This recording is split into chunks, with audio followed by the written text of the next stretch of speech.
네, 안녕하십니까. 오늘 동남아의 이슬람 문화라는 주제를 가지고 같이 이야기를 나누게 될 강원대 문화인류학과 김형준이라고 합니다.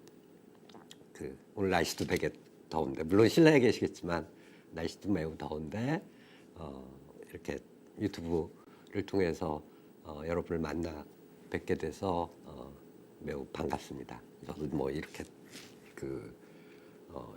유튜브 강의가 그렇게 익숙하지는 않기 때문에 아마 조금씩 제가 실수도 많이 하고 그러실 텐데 너그럽게 이해를 해주셨으면 좋겠고, 오늘 말씀드릴 주제는 이제 제목에 나와 있는 것처럼 이슬람 문화입니다.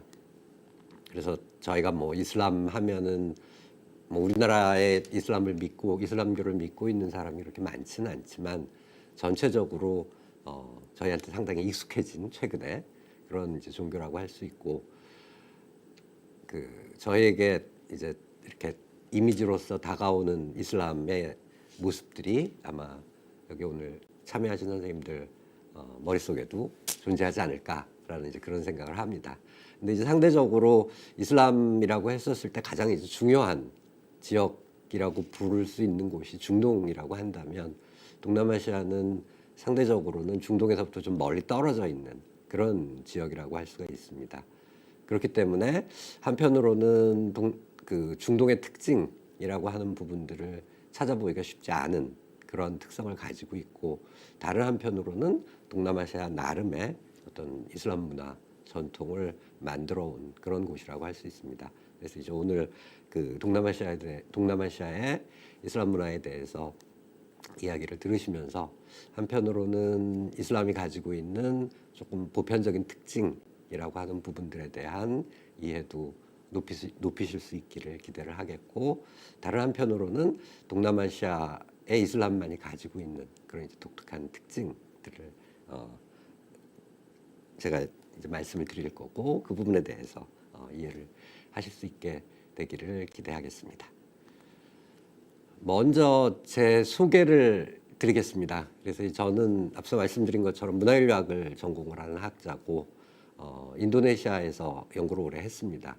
그래서 인도네시아에서 3번에 걸쳐서 뭐 이렇게 상당히 장기간에 걸친 그런 조사를 수행을 했는데, 이제 사진을 보시면은 왼쪽에 있는 사진이 제가 이제 아주 젊었을 때 인도네시아에서 처음 현조사를 했던 그런 모습이라고 할 수가 있습니다. 그래서 뒤를 보시면은 배경을 이해하실 수도 있겠지만 저 뒤가 사탕수수 밭입니다. 그래서 이제 인도네시아에서 사탕수수를 키우는 곳이 상대적으로 많았었고, 저는 이제 농촌에서 조사를 했었기 때문에 저 사탕수수 밭을 배경으로 해서 찍었던 사진을 아직까지도 제가 제일 좋아하는, 조사하는 과정 속에서 찍었던 사진 중에 가장 좋아하는 그런 이제 사진으로 생각을 하고 있습니다. 그다음에 이제 그 다음에는 이슬람에 대해서 연구를 하기 시작을 했고, 그래서 농촌 지역이 아니라 인도네시아 도시 지역에서 이슬람을 중심으로 해서 연구를 했고, 그 연구한 내용 중에 일부가 오늘 말씀드리는 내용의 이제 주를 구성을 한다는 말씀 먼저 드리고 싶습니다.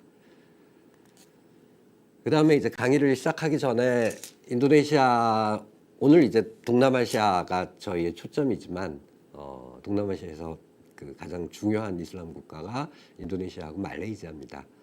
그래서 이제 그분들 얼굴을 한번 같이 보면서 우리가 오늘 접하게 될 분들이 이런 분들이다라는 생각을 한번 해보시라고 제가 이제 어린아이의 모습과 조금 젊은 친구의 모습을 가져왔는데, 저희와 비교를 해보면은 제일 큰 차이가 뭘지 한번 잠시 생각을 해보시고요. 그러니까 이제 뭐 한편으로 우리가 뭔가 피부색이 저희보다 좀 짙은 그런 모습을 찾아볼 수 있다라면은, 다른 한편으로 아마 가장 제가 동남아시아에서 여러 지역을 다니면서 봤었을 때 가장 큰 저희와의 차이가 이제 눈이 아닐까라는 생각을 합니다. 그래서 저희보다는 훨씬 동그랗고 아주 어린 아이 같은 경우는 정말로 맑은 그런 이제 눈을 가지고 있고, 다음에 저희보다는 일상에서 상대적으로 이렇게 잘 웃습니다. 그러니까 뭐 우리 같은 경우도 뭐 아는 사람들하고 대화를 할 때는 잘 웃겠지만 전체적으로 저희는 이렇게 걸어가신 분들 아니면은 잘 모르는 분들을 대상으로 해서 그렇게까지 이렇게 잘 웃는 표정이 아니라면 그 동남아시아 분들 대다수는 상당히 눈도 크고 다음에 이제 웃고 하는 그런 인상이 저는 이제 상당히 인상적으로 다가왔고 또 어떻게 보면은 그렇기 때문에 처음 동남아시아에 갔었을 때 아마 우리나라 분 대부분이 뭔가 좀 이렇게 그 포근한 느낌을 받을 수 있지 않을까라는 생각을 합니다. 그럼 이제 본격적으로 오늘 강의 내용에 대해서 말씀을 드리겠습니다.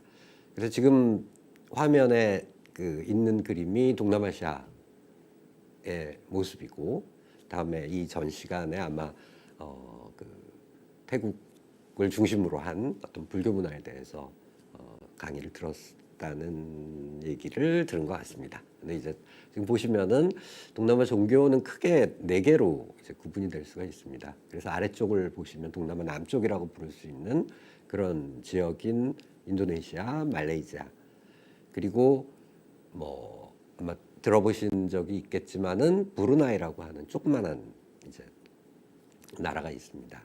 그리고 또 뭐 싱가포르 같은 경우도 일부 무슬림이 이제 존재를 하는데, 말레이시아, 브루나이, 인도네시아 이 세 국가를 중심으로 해서 이슬람이 이제 그 주요한 종교로서 믿어지고 있습니다.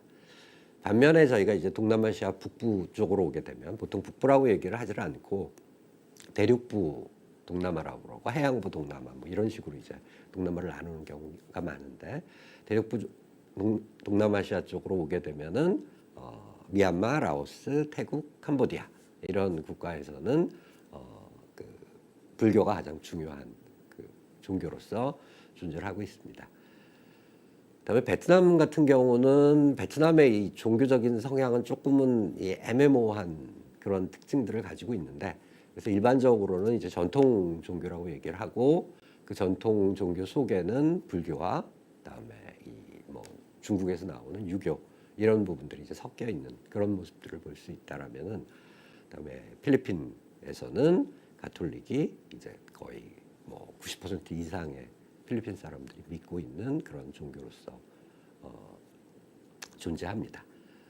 그리고 동남아시아의 가장 최근에 독립을 한 나라가 저 아래쪽을 보시게 되면은 아래쪽 오른쪽에 동티모르라고 하는 나라가 있습니다. 그래서 그 과거에는 포르투갈의 식민지였고 한동안 인도네시아의 식민지를 하다가 2000년대 초반에 독립국가로서 독립을 하게 됩니다. 그래서 동티모르에서는 주요한 종교가 가톨릭이라고 할 수가 있습니다. 그래서 크게 봤었을 때는 지금 제가 동남아 종교에 대해서 이렇게 개관을 하면서 그 우리나라 종교가 갑자기 떠올랐는데, 우리 같은 경우는 점점 이 종교를 믿고 있는 분들의 비중이 줄어들어 가지고 최근에는 한 40% 정도까지 줄어들었습니다. 그러니까 한 60% 정도는 뚜렷하게 이제 종교를 가지고 있다고 얘기를 안 하시는 분들이고, 40% 정도는 종교를 가지고 있다고 얘기하시는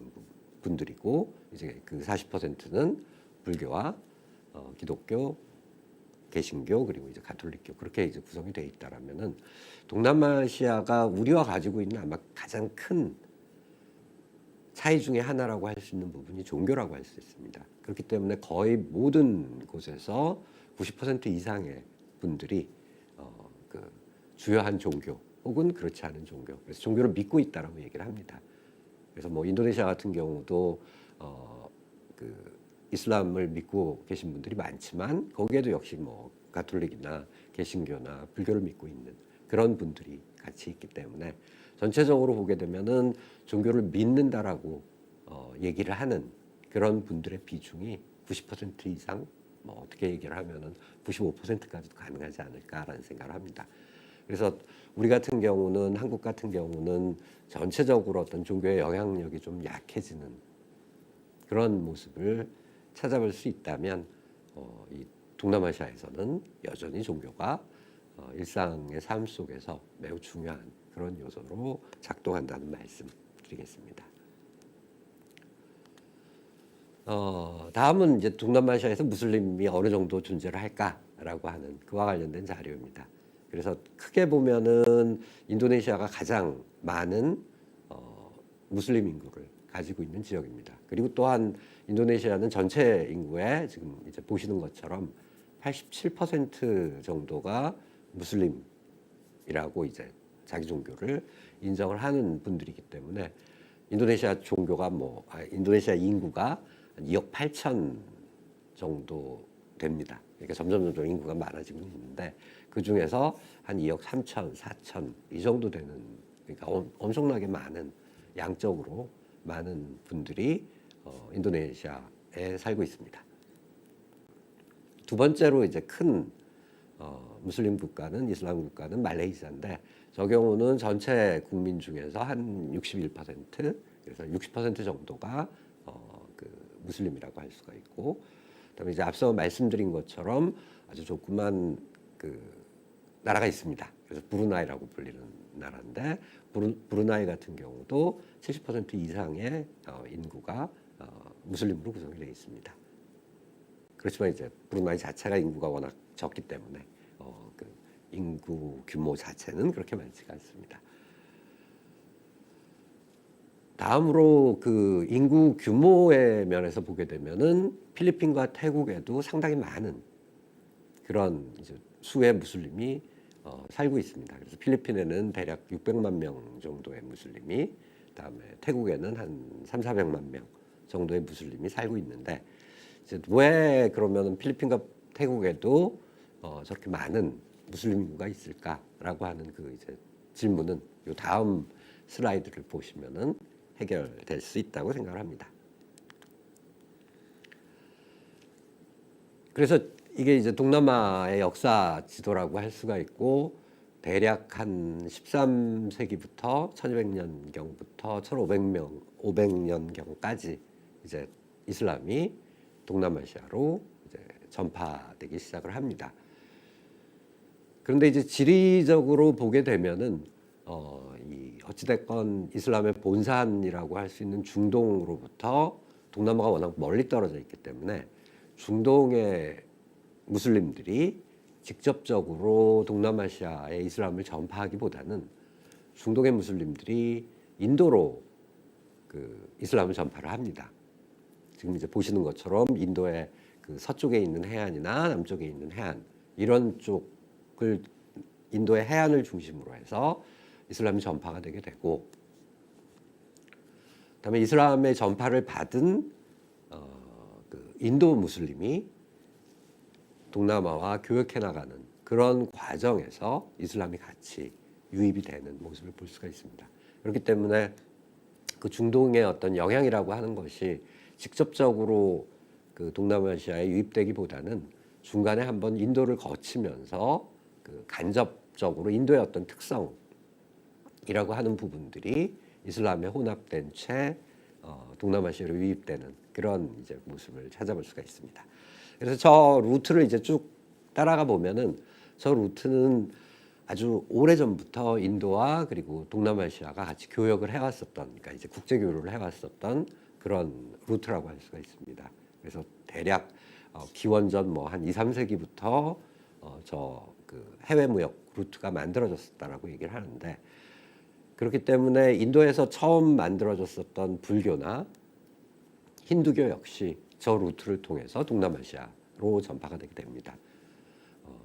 그리고 저 루트를 통해서 이제 13, 14세기가 되게 되면은 인도에 보통 이제 무역을 했었던 분들을 중심으로 해서 그 동남아시아에 이슬람을 이제 선교를 하는 그런 모습들을 볼 수가 있고, 그다음에 저 루트를 쫓아서 점차적으로 그 개종이 이루어지게 됩니다. 그래서 지금 이제 보게 되시면은 저 아제라고 불리는 지역이 인도네시아의 가장 그 서쪽에 있는 그런 지역이라고 할 수가 있습니다. 그래서 저 지역에 맨 처음에 그 이슬람이 유입이 됐고, 그리고 나서 말레이 반도에 있는 말라카라고 하는 지역에 그 다음으로 유입이 됐고, 그리고 나서 이제 아래쪽에 있는 섬이 자바섬이라고 할 수가 있습니다. 그래서 자바섬의 여러 곳으로 그 이슬람이 유입이 됐고, 그리고 나서 인도네시아의 이제 동쪽 지역으로 유입이 됐습니다. 그래서 저런 어떤 루트를 통해서 이슬람이 유입이 됐었기 때문에 전체적으로 보게 되면은 동남아시아 남부를 중심으로 해서 먼저 이슬람이 전파가 되는 그런 모습들을 볼 수가 있습니다. 그리고 이제 그 다음에 저희가 생각을 해볼 만한 문제는, 그러면 왜 동남아시아가 저렇게 대륙부와 다음에 해양부로 나눠져 있는데, 해양부에서 일단 이슬람이 수용이 된 이후에 왜 그 대륙부로 아니면은 필리핀으로 확산되지 않았을까라고 하는 이제 그런 생각을 한번 해볼 수가 있는데, 당시 대륙부의 태국에는 시암이라고 하는 커다란 아주 힘이 센 그 불교 왕국이 존재를 했었습니다. 그렇기 때문에 그 지금 말라카라고 쓰여져 있는 저 말레이 반도에 이슬람이 유입이 된 후, 그리고 나서 이제 위쪽으로 계속 북상을 해나가는 그런 모습을 찾을 수가 있었는데, 북상을 하다가 결국은 태국의 시암 왕국과 그 시암 왕국에 의해서 더 이상의 북상이 이제 막히게 되는 그런 모습을 볼 수가 있습니다. 다음에 필리핀으로 이슬람의 전파 역시, 그러니까 지금 16세기 중반 정도가 되면은 스페인이 벌써 필리핀에 커다란 영향을 미치기 시작을 합니다. 그렇기 때문에 결국은 이제 이슬람이 북상을 해나가는 과정을 이제 스페인 식민지 정부가 이제 가로막는 그런 모습들을 찾아볼 수가 있었고요. 그렇기 때문에 필리핀과 태국에 이제 현재 살고 있는 무슬림의 대다수는 태국 남부 쪽에, 즉 그 이제 말레이시아가 좀 가까운 그런 지역에 살고 있는 분들, 그다음에 필리핀 같은 경우는 필리핀 중부가 아니라 중북부가 아닌 남부에 살고 있는 그런 분들이 이제 상당 부분 이슬람을 수용을 했다라고 할 수가 있습니다. 그렇기 때문에 전체적으로 보게 되면은 아마 시암이라고 하는 중요한 그 불교 왕국이 없었고, 그다음에 스페인 식민지화가 본격적으로 이제 이루어지지 않았었다라면은 이슬람이 좀 더 이제 그 동남아시아 북쪽으로 북상하지 않았을까라는 생각을 하는데, 정치적으로는 저런 이제 그 식민지 세력과 그다음에 그러니까 이제 뭐 가톨릭을 기반으로 하고 있는 스페인 식민지와 그다음에 그 불교를 기반으로 두고 있는 태국 왕국에 의해서 더 이상 이제 북상이 가로막히게 되고, 전체적으로 보게 되면은 동남아시아 남부에 그 이슬람이 영향력을 뿌리내리는 그런 모습들을 이제 찾아볼 수가 있습니다.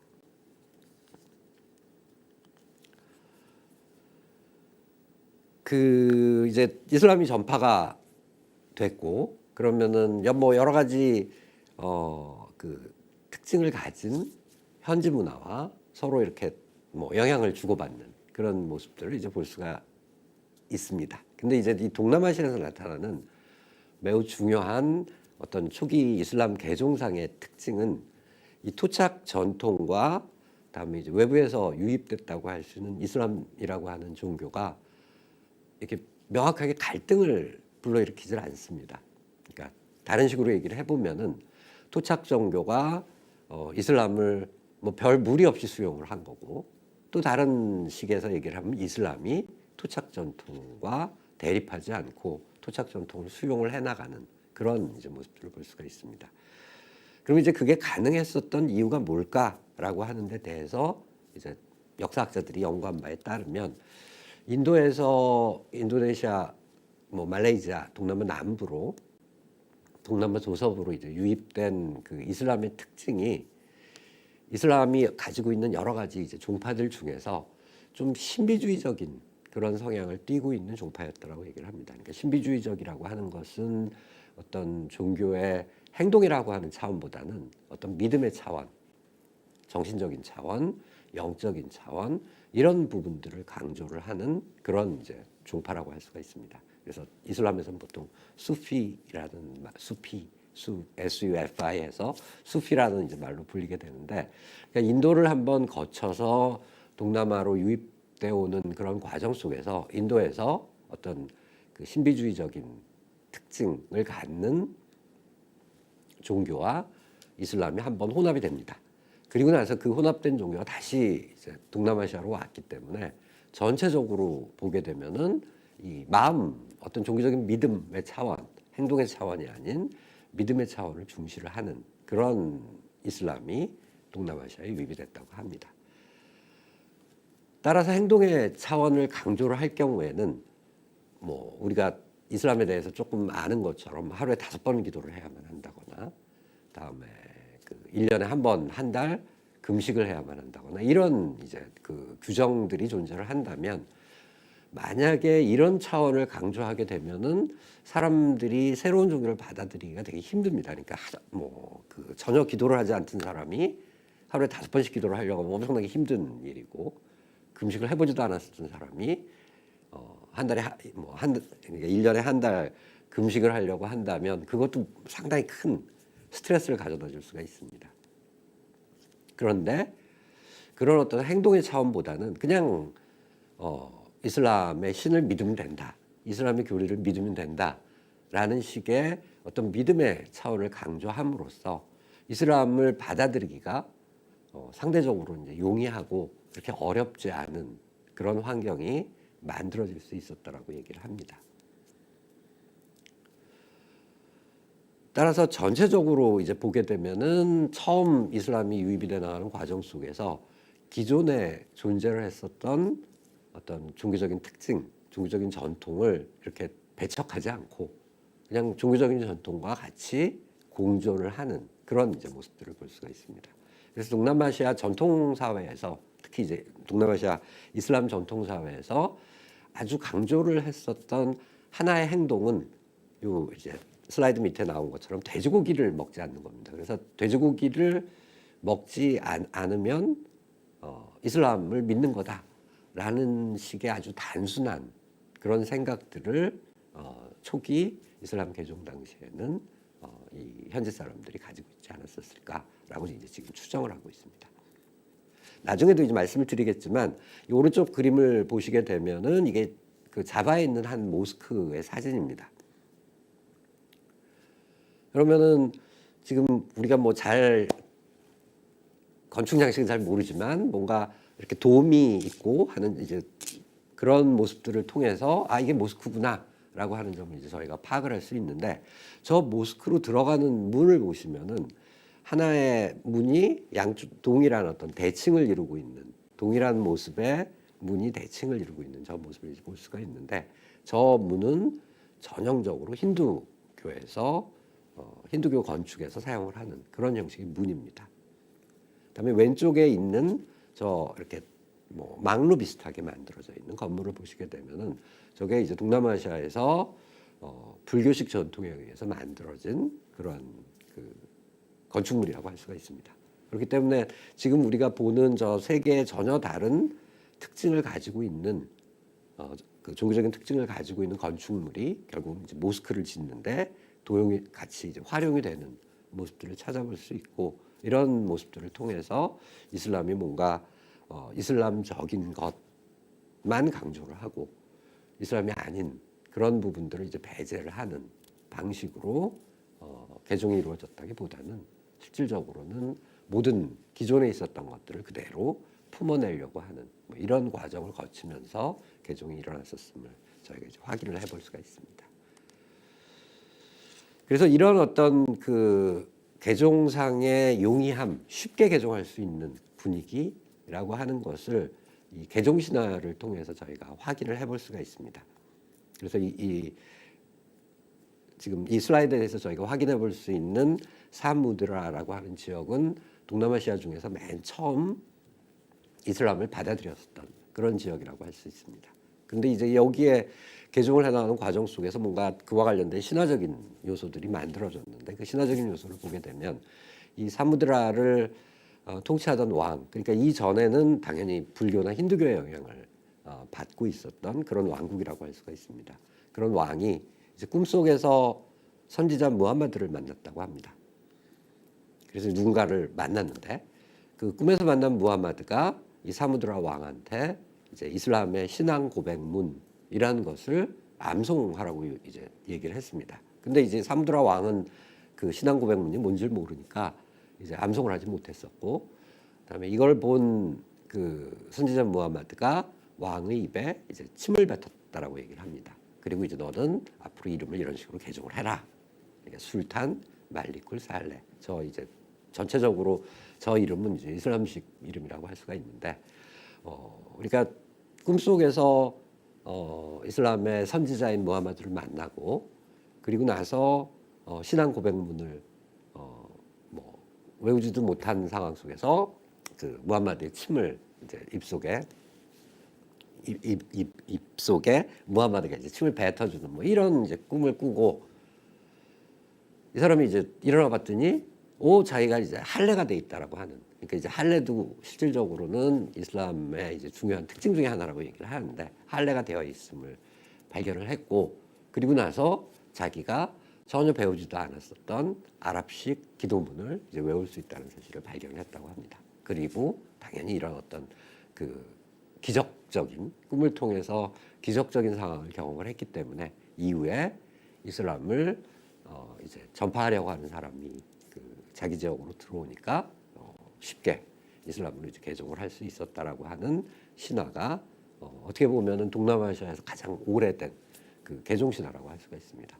그래서 동남아 여러 곳에 개종 신화가 나타나는데, 그 개종 신화에서 중점적으로 나타나는 특징은 정말로 복잡한 방식으로 새로운 종교를 수용을 하지 않습니다. 지금 이제 본 것처럼 뭐 꿈속에서 아니면은 뭐 우연히 어떤 사람을 만나가지고 뭐 감동을 한다거나, 다음에 이슬람으로 개종하는 과정도 아주 복잡한 과정을 필요로 하지 않습니다. 그냥 단순하게 내가 오늘부터 그럼 뭐 이슬람을 믿겠다라는 마음속에 그 확신을 갖게 되고, 다음에 최소 조건이라고 하는 것은 여기 나와 있는 것처럼 이슬람 신앙 고백문을 암송하는 겁니다. 그래서 누군가가 이슬람 신앙 고백문을 암송을 하고 다음에 나는 이제 오늘부터 이슬람을 믿는다라고 말을 하게 되면 이제 그때부터 개종이 일어나게 되는, 개종의 효과가 발생을 하는, 이제 상대적으로 쉬운 과정을 통해서 개종이 일어날 수가 있고,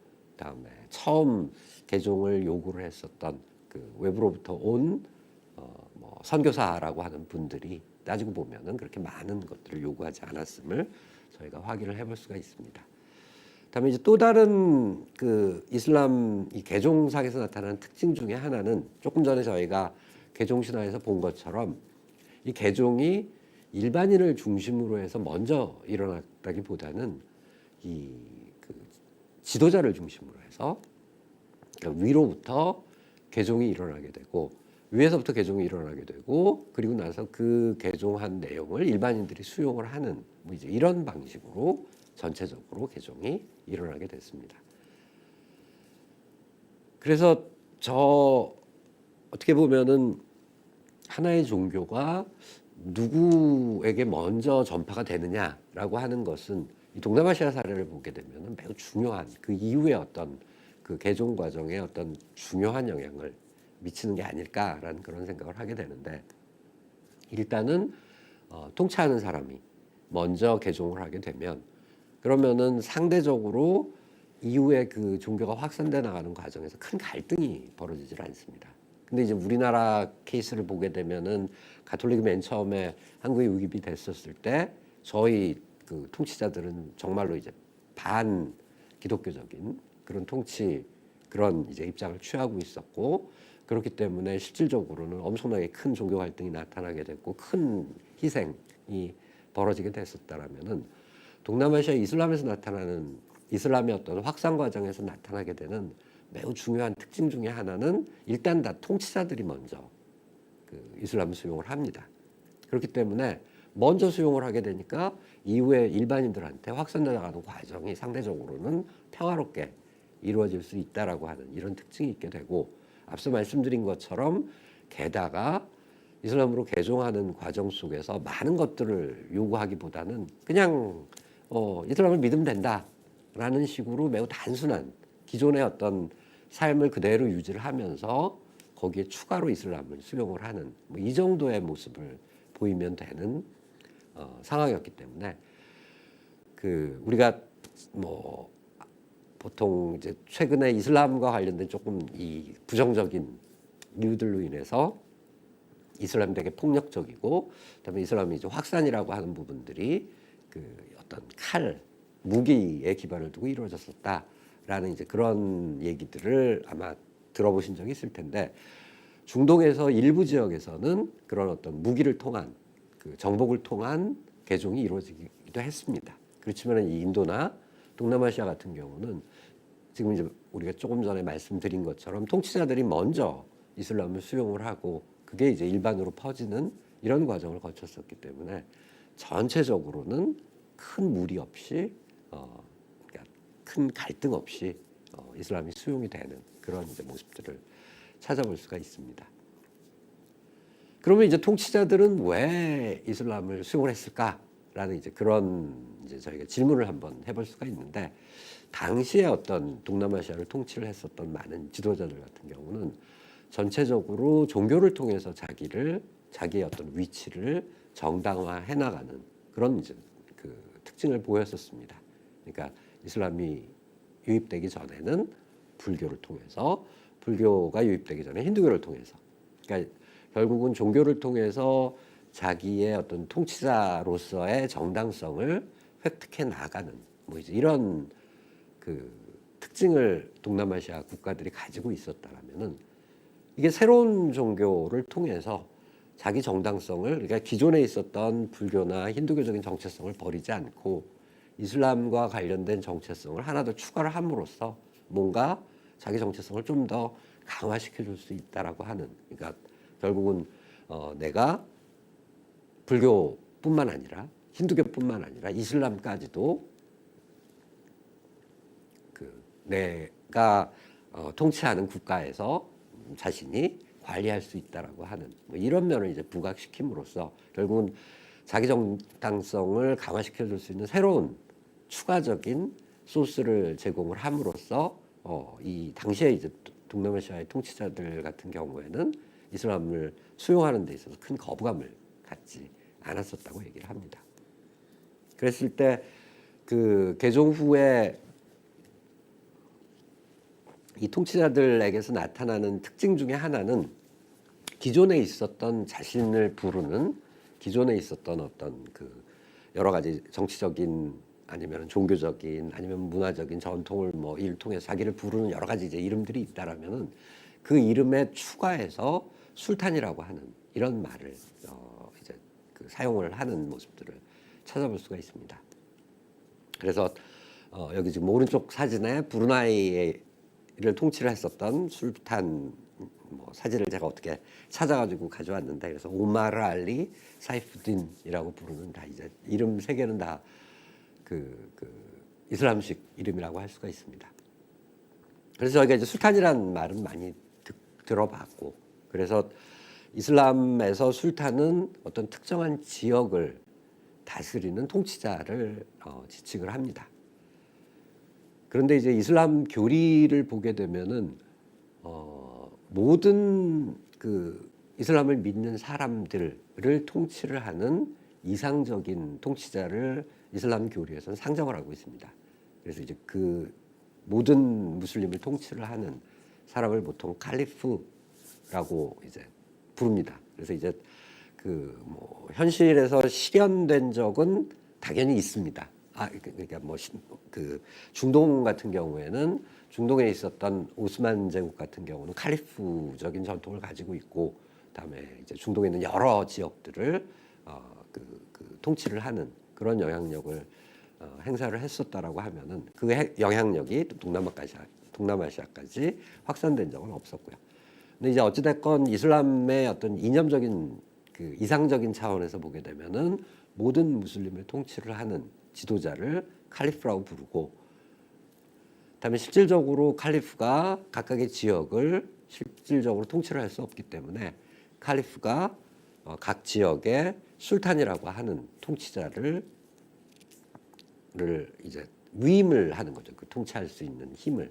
그렇기 때문에 술탄은 크게 보면은 뭐 위계상으로 보게 되면 칼리프 밑에 있는 거지만 현실적으로는 칼리프 자체가 이제 그 정치적인 영향력을 가지고 있지 않았었기 때문에 동남아의 경우에는 실질적으로는 이제 그 본인이 특정 지역을 다스리는 통치를 하는 그런 모습들을 이제 저희가 확인을 할 수가 있습니다.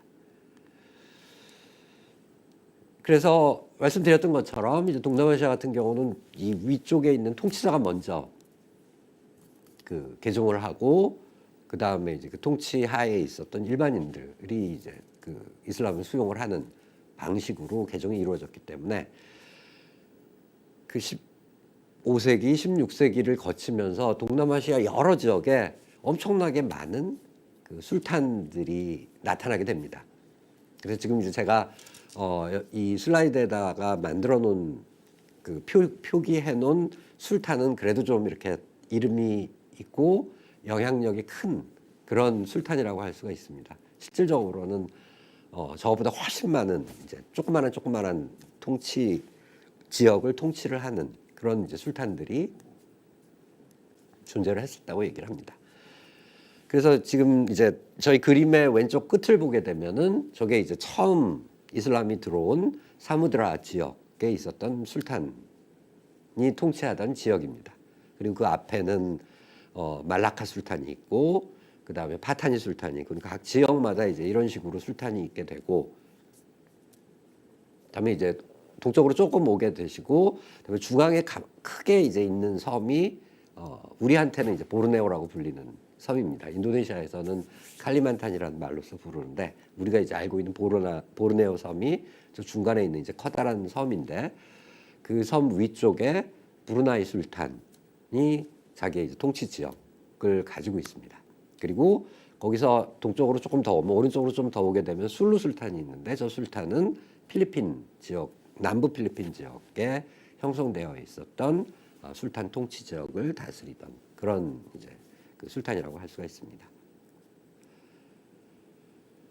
그래서 여기 이제 제시되어 있는 술탄의 국가가 형성된 시기와 이제 망한 시기 이걸 이제 잘 보시면은 예를 들어서 맨 왼쪽 위에 있는 파타니 술탄 같은 경우는 1457년부터 1902년까지 통치한 기록이 있습니다. 그러니까 대략 뭐 한 500년 그리고 거의 500년은 400년 정도 되겠군요. 400년 정도고 최근까지 어떻게 보면 20세기 초반까지 저 술탄이 통치하는 지역이 존재를 했었다라고 하는 걸 알 수 있다라면은 다른 지역은 다 이게 뭔가 좀씩 틀립니다. 그렇기 때문에 뭐 이 중간에 있는 자바섬, 그러니까 그 아까 저희가 봤었던 보르네오 섬 아래쪽에 있는 조금 이렇게 길쭉한 자바섬으로 오게 되면은 치르본 술탄은 뭐 한 200년 정도, 그 밑 옆에 있는 드막 술탄은 뭐 몇십 년 정도, 뭐 이런 식으로 해서, 그러니까 술탄에 통치하던 영역이 시작한 시점은 대략 그 이슬람이 들어왔었던 13, 4, 5세기 그때 이제 형성이 되게 되고, 그다음에 그게 이제 어느 순간에 그 왕조가 끝을 내느냐는 뭐 여러 가지 정치적인 상황에 따라서 좀 다른 방식으로 나타나게 됩니다. 그랬을 때 현재까지 그 술탄이 통치하는 지역, 그러니까 술탄이 현재 실질적으로 통치를 하고 있는 그런 경우는 크게 두 지역으로 나눌 수가 있습니다. 그래서 지금 이 아까 봤었던 깔리만탄 섬 위쪽에 있는 브루나이 술탄, 그래서 브루나이라고 하는 국가가 현재에도 존재를 하고 있고, 그다음에 그 브루나이 국가는 민주주의적인 체제에 기반을 두지를 않고 저 술탄이 통치를 하고 있는 왕정 체제입니다. 그렇기 때문에 브루나이 술탄이 현재까지도 1368년에 처음 브루나이 술탄의 통치 왕국이 만들어지고 나서 뭐 지금까지 700~800년 정도를 그 브루나이 술탄의 통치령은 그대로 이제 유지가 되고 있는 상황이고, 그다음에 저쪽에서 쭉 남쪽으로 내려오시게 되면 이제 빨간 글자로 써 있는 그 왕국이 있습니다. 그래서 이름하여 족자카르타 술탄이라고 얘기를 합니다. 그래서 저 족자카르타 술탄은 1755년, 물론 이제 그 이전부터 저 지역에 왕국이 있었는데 그 왕국이 둘로 갈라지는 바람에 족자카르타 술탄과 그 옆에 있는 수라카르타 술탄, 뭐 이걸로 이제 1755년에 두 왕국으로 나눠진 이후에 오른쪽 왕국은 1945년에 이 왕국이 없어지게 됐고, 족자카르타 술탄은 현재까지도 남아있게 됩니다. 그래서 거의 인도네시아에서 유일하게 그 영향력을, 정치적인 영향력을 유지하고 있는 그런 술탄을 족자카르타 지역에서 찾아볼 수가 있습니다. 그래서 족자카르타에 있는 이제 술탄을 지금 사진을 저희가 보고 있습니다. 그래서 이제 이 왼쪽에 있는 분이 6대 술탄이라고 얘기되고 오른쪽에 있는 분이 7대 술탄이라고 얘기됩니다. 그래서 대충 이제 19세기 1855년부터 뭐 한 20년 동안, 그리고 7대 술탄께서는 뭐 한 40년 동안 통치를 이제 하셨고, 현재는 10대 술탄이 이 족자카르타 마타람 왕국을 다스리고 있습니다. 그래서 이제 오른쪽에 나와 있는 이제 아주 복잡하게 써 있는 게 저 술탄이 사용을 하는 공식 명칭입니다. 그래서 엄청나게 깁니다. 그래서 이렇게 보시면은 제가 술탄 나오는 데까지만 읽겠습니다. 응아르소 달름, 저게 이제 한 파트고, 삼페이안 달름, 이게 또 한 파트고, 인강 시누운, 요게 이제 한 파트고, 깐증 술탄 해서 거기 술탄이란 말이 하나가 들어갑니다. 그러니까 그 위에 지금까지 이제 명칭에 들어가 있는 그 의미들을 찾게 되면은 맨 처음에 있는 분이 이제 우리의 높은 뭐 영어로 하면 하이니스라고 보통 얘기를 하는데, 우리 이제 그 아주 높으신 왕께서 뭐 이제 이런 식의 얘기이기 때문에 결국은 이슬람이 아닌 다른 특징들을 통해서 저 족자의 술탄을 지칭을 하고 있습니다. 그러다가 중간에 술탄이란 말이 이제 하나가 딱 포함이 됩니다. 그래서 이제 앞서 말씀드린 것처럼 전체적으로 이슬람이라고 하는 게 이전에 있었던 것들을 싹 없애버리고, 그러면서 그 수용이 된 게 아니라 이전에 있었던 내용들을 그대로 이제 그 수용을 하면서 거기에 이제 추가되는 그런 모습들을 그 술탄을 부르는 공식 명칭을 통해서도 이제 확인을 해볼 수가 있습니다. 그래서 저 명칭은 제가 그 앞서 맨 처음 저 소개할 때서는 있었는데, 그래서 족자카르타가 제가 연구를 했었던 지역입니다. 그렇기 때문에 제가 연구를 했었던 지역을 통치했던 사람이 저 이제 술탄 10대 술탄이라고 할 수가 있고요.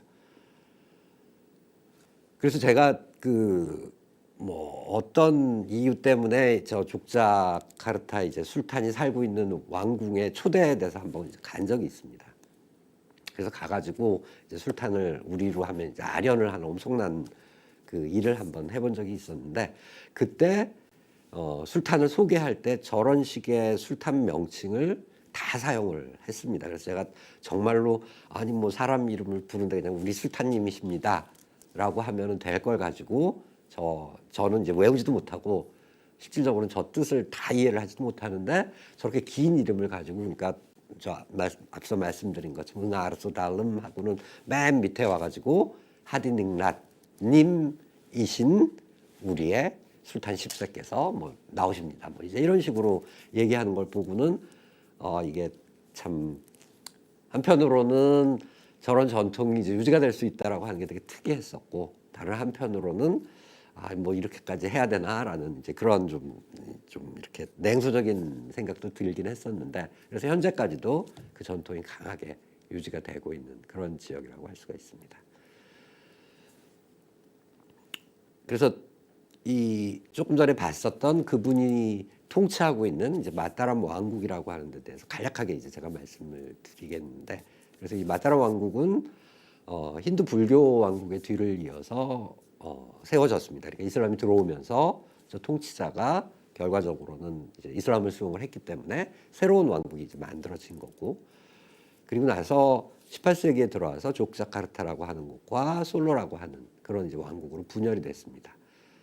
그리고 분열이 돼서 두 왕국이 실질적으로는 1945년 독립 때까지 계속 같이 유지를 해왔었는데, 이 독립을 기점으로 해서 족자카르타 왕국은 뭔가 왕국으로서 그대로 인정을 받았고, 이 솔로는 솔로 왕국이라고 하는 곳은 왕국으로서의 위치를 인정받지 못하고 그냥 일반적인 행정구역에 편입이 되게 됐습니다. 그래서 이 둘이 왜 저렇게 1945년에 그러니까 똑같이 시작을 해서 1945년까지 그대로 두 왕국이 유지가 됐었는데 왜 저런 서로 다른 결과를 독립 후에 얻게 됐을까라고 하는 그 질문에 대해서 이 두 왕국이 어떻게 보면은 서로 이제 경쟁을 하는 왕국이었기 때문에 사사건건 서로 이제 대립하는 그런 모습을 볼 수가 있었습니다. 그래서 족자카르타 나중에 제가 소개를 하지는 않겠지만 나중에 혹시 인도네시아의 저 지역을 가게 되면은 한번 확인을 해보시면 되는데 그렇기 때문에 두 왕국이 경쟁을 했기 때문에 모든 영역에 있어서 서로 대립하고 서로 다른 모습을 취하려고 하는 이런 이제 성향을 강하게 가지고 있었습니다. 그래서 옷도 틀립니다. 그러니까 원래는 하나의 왕국이었기 때문에 같은 전통을 갖고 있었는데 왕국이 이제 둘로 나뉘는 과정 속에서 옷도 서로 다른 옷을 입게 되는 거고 머리 모양도 서로 다르게 하고 다음에 말하는 것도 서로 다른 방식으로 조금씩 그러니까 같은 말이지만 이제 언어 그러니까 단어나 뭐 이런 것들의 표현을 변화를 시키려고 하는 이런 모습들을 보입니다. 그래서 두 왕국이 잘 자기들의 영향력을 유지를 해오면서 1940년까지 계속 이어졌었는데 1945년 독립을 앞두고 이 족자카르타 왕국에서는 독립을 지지하는 쪽으로 정책적인 입장을 취했습니다. 먼저.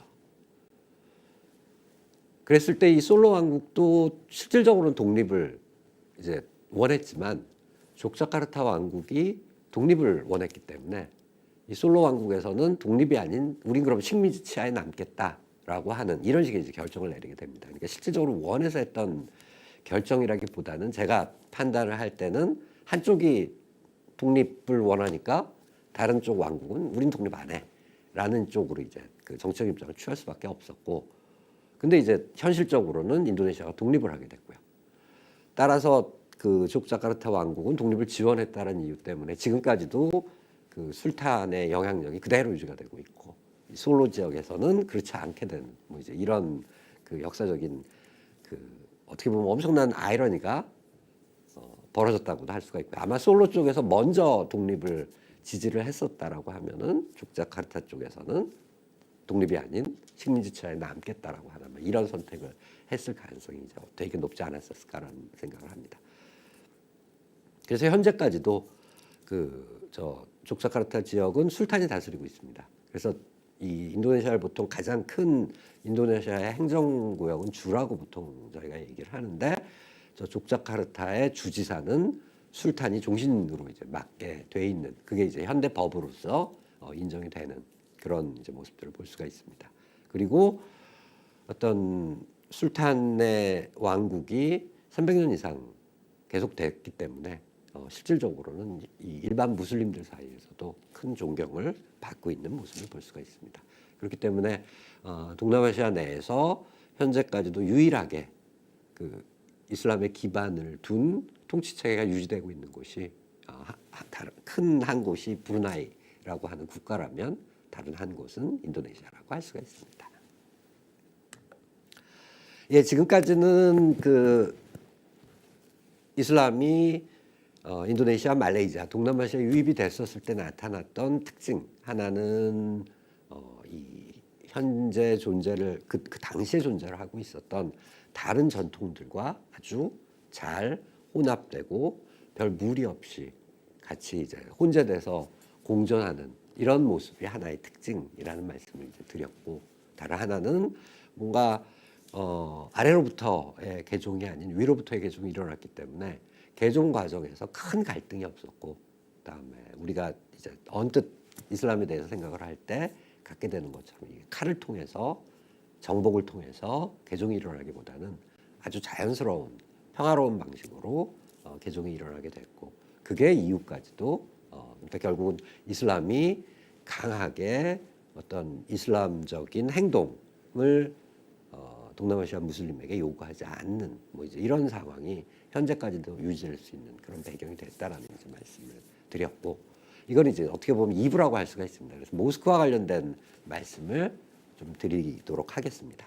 그래서 모스크 그러면은 여기 오른쪽에 보시게 되면은 말레이시아의 뭐 푸트라 모스크라고 불리는 그런 모스크입니다. 그래서 이게 뭐 그 강가에 있는 모스크이기 때문에 되게 멋있는 모스크라서 제가 그냥 가져왔는데, 그래서 일반적으로 모스크라고 했었을 때는 도움 형식의 기도를 하는 뭐 이제 이런 공간이 있게 되고, 다음에 첨탑이 있습니다. 그래서 그 이제 무슬림들은 저 첨탑을 미나렛이라고 이제 부르는데, 어찌됐건 하루에 5번을 기도를 해야만 하고, 옛날에는 이제 기도 시간이 별로 언제인지를 정확히 몰랐었기 때문에 그 기도 시간 이전에 좀 있으면 기도를 할 거다라고 하는 아랍어 기도문을 이제 누군가가 낭송을 합니다. 그 낭송을 할 때 저기에 올라가 가지고 낭송을 함으로써 좀 더 이제 널리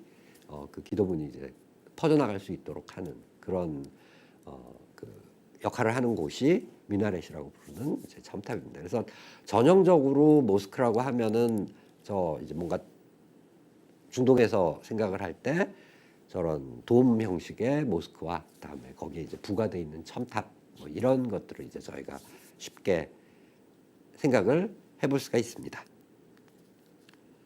그렇게 하고 중동에 있는 모스크들 같은 경우는 모스크 벽면을 여러 가지 그 기하학적인 무늬를 통해서 장식을 하는, 그게 이제 상대적으로 뭐 이슬람의 정통도 훨씬 깊고, 다음에 예술이라고 하는 게 중동 지역에서는 모스크를 중심으로 해서 발달을 하는 그런 모습을 이제 찾아볼 수가 있었다라면은, 이 동남아시아 같은 경우는 예술이라고 하는 게 어떤, 그러니까 그 예술의 주요한 대상이 저런 모스크가 될 필요가 없었습니다. 그러니까 말씀드렸던 것처럼 이슬람이 유입되기 이전에 불교와 힌두교 전통이 있었고, 다음에 이제 예술로서 표현할 수 있는 다양한 영역이 존재를 했었기 때문에 그렇게까지 모스크를 대상으로 해서 어떤 예술적인 미를 추가하려고 하는 그런 시도를 할 필요가 없었다라고도 어떻게 보면은 뭐 얘기를 할 수가 있습니다.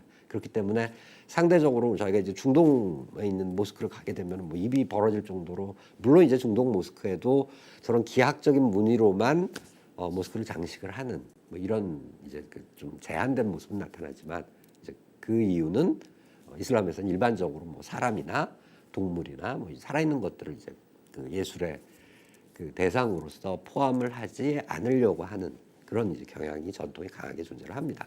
그렇기 때문에 이제 기하학적인 무늬를 통해서 모스크를 장식을 하는 뭐 이제 이런 모습들을 볼 수 있다라면은, 상대적으로 동남아시아는 그런 모습이 이제 강하게 나타나질 않습니다. 그렇기 때문에 그냥 뭐 어떻게 보면은 이런 중동식 모스크에 비해서는 허름하다고 얘기할 수 있을 정도로 왜 이렇게 그 신경을 안 썼을까라는 생각을 할 정도로 그 장식이 안 돼 있는 그런 모습들을 찾아볼 수가 있는데, 말씀드렸던 것처럼 이슬람이 유입되기 이전에는 예술적인 어떤 에너지를 표현할 수 있는 다양한 영역이 그 존재를 해왔었기 때문에 굳이 어떤 예배를 하는 것을 대상으로 해서 그렇게까지 좀 많은 예술적인 노력을 기울일 필요가 그럴 필요가 없다고 생각하지 않았을까라는 이제 추측을 제가 한번 해봅니다. 그래서 동남아에서 가장 큰 모스크이기도 하고, 그다음에 인도네시아 이제 대표 모스크라고 하는 곳이 자카르타에 있는 이스틱랄 모스크라고 하는 곳입니다. 그래서 지금 이제 왼쪽에 있는 사진을 보시면 자카르타 이스틱랄 모스크가 있고, 뭐 크게 이제 엄청나게 큰 모스크입니다. 다음에 이제 돔이 있고, 왼쪽 끝에 보시게 되면은 왼쪽으로 쭉 가서 보시게 되면 첨탑이 이제 하나가 있고. 근데 이제 저 모스크가 갖고 있는 매우 재밌는 특징 중에 하나는, 이 사진 좀 앞쪽 오른쪽을 보시면 아시겠지만 이 성당이 있습니다. 그렇기 때문에 인도네시아 자카르타에 가게 되면은 성당과 모스크가 가장 큰 성당이라고 할 수가 있습니다. 그렇기 때문에 성당과 모스크가 서로 이렇게 얼굴을 맞대고 위치하고 있는 그런 모습을 또 확인해 볼 수가 있습니다. 그게 이제 그 뭐 인도네시아 사람들의 입장에서는 어떤 종교도 간의 화합을 보여주는 아주 상징적인 모습이 아니냐라고 하는 이제 얘기를 하게 되는데, 그다음에 이제 오른쪽은 혹시 모스크를 무슬림이 아닌 사람이 들어갈 수 있을까라고 하는 그런 고민을 하실까 봐서 제가 가져온 사진입니다. 그래서 저 자카르타 모스크는 외국인 관광객이 저렇게 이제 그 관광을 할 수가 있습니다. 이게 이제 보면은 앞에 중간에 있는 분이 가이드인데, 그래서 가이드 분이 이렇게 통솔을 해서 모스크를 설명을 해주는, 모스크 내부를 저 안쪽으로는 들어가지 못합니다. 저 아래쪽을 보시면 저게 이제 예배를 하는 장소인데 거기에는 못 들어가지만 저 2층과 다음에 부대 시설에는 뭐 들어가는데 큰 문제가 없습니다. 그래서 전체적으로는 우리가 그 이슬람에 대한 뭐 나름의 또 이미지가 있기 때문에 모스크에 잘 안 들어가려고 합니다. 그러니까 저도 뭐 요즘에는 그렇지는 않은데 예전에는 이게 모스크 들어갔다가 맞으면 어떨까 뭐 이제 이런 생각을 또 하기도 했었고, 이게 뭐 혹시 모스크를 들어갔는데 나는 무슬림이 아니니까 이게 뭐 뭔가 이렇게 신성모독을 하는 게 아닐까, 신성모독을 하는 걸로 받아들여지는 게 아닐까라는 이제 그런 생각을 하기도 합니다. 그랬을 때 일부 모스크는 그런 곳도 있습니다. 그러니까 이게 뭐 이슬람도 나중에 이제 강의 끝날 때쯤에 제가 간략하게 말씀을 드리겠지만은 이슬람도 엄청나게 다양합니다. 그래서 앞서 말씀드린 것처럼 그 신비주의적인 이슬람, 그냥 마음으로 이슬람을 믿으면 아무 문제가 없다라고 생각을 하는 그런 그 무슬림도 존재를 하고, 그렇지 않고 하루에 5번 기도를 하지를 않으면, 그다음에 그것 외에 이슬람에서 요구를 하는 수많은 그런 그 교리들을 따라하지 않으면 너는 무슬림이 아니다라고 얘기를 하는 사람들도 있습니다. 그렇기 때문에 극단적인 쪽에서 보게 된다면 저와 같은 이제 이상한 외국인하고는 이제 악수도 안 하려고 하는 사람도 분명히 존재를 하고, 그렇지 않고 저하고 뭐 같이 악수하고 같이 웃고 뭐 껴안고 해도 아무런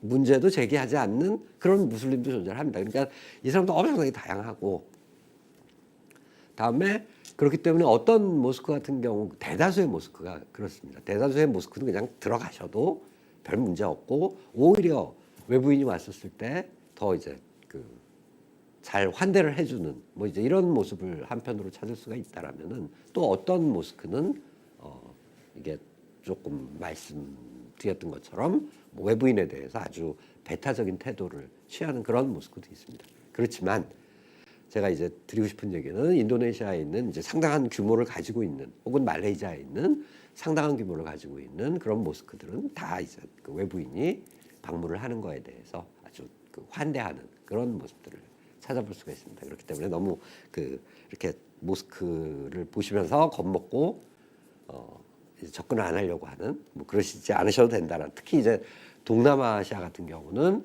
그러지 않아도 된다라는 이제 말씀을 드리겠습니다.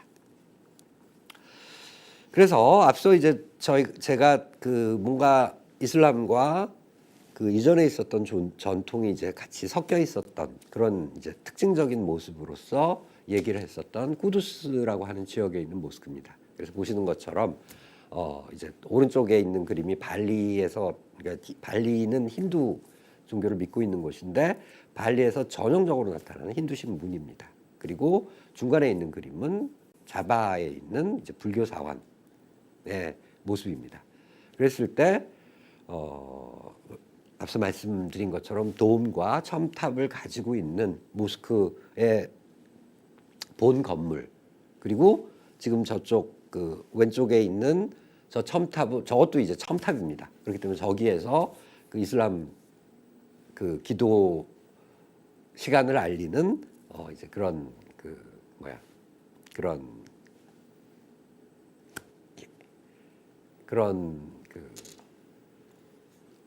기도문을 낭송을 하는 그런 곳입니다. 그렇기 때문에 전체적으로 보시면은 이 세 가지를 그냥 갖다 놔도 별 문제가 없는 그런 구조라고 동남아시아의 무슬림들은 믿고 있는 모습이라고 할 수가 있습니다.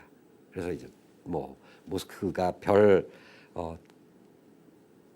반드시 어떤 특정한 방식의 모습을 취해야만 한다라고 하는 생각을 갖고 있지 않다는 이제 말씀을 드리겠고, 그다음에 이거는 이제 자바 옆에 있는 섬에 있는 모스크입니다. 그럼 이제 보시면 아시는 것처럼 이 지금 만들어진 재질이나 그러니까 이제 건축물에 사용된 뭐 것들을 이렇게 보시면은 다 그 지역에서 나는 건축물을 통해서 모스크를 만들어낸 모습을 이제 저희가 찾아볼 수가 있습니다. 그래서 벽면도 다 이렇게 그 나무 껍질들을 이렇게 이렇게 얽히게 설키게 만들어서 하고 있고, 그래서 저런 식의 모스크를 짓는 것에 대해서도 동남아시아에서는 뭐 별 문제 삼지는 않습니다. 모스크는 그냥 예배하는 곳일 뿐이지 그게 반드시 어떤 중동의 특징을 따라야만 한다라는 뭐 이제 이런 식의 생각들을 가지고 있지 않습니다.